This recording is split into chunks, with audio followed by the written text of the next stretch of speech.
शिक्षण सप्ताहाचा तिसरा दिवस क्रीडा शिक्षण. आज आपण ब्रेनविटा हा खेळ घेऊन येतोय. तो खेळ आहे बुद्धीचा. चला मग, रेडी स्टेडी गो. खेळा बघू.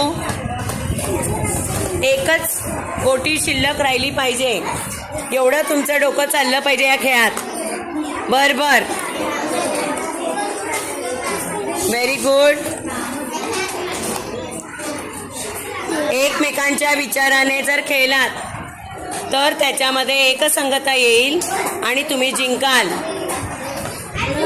त्यामुळे एकमेकांना मदत करा आणि एकच गोटी आपली शिल्लक राहील असा विचार करा. Very good.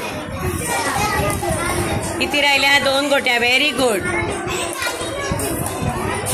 एकमेकांच्या विचाराने आपण कोणतीही गोष्ट सहज साध्य करू शकतो.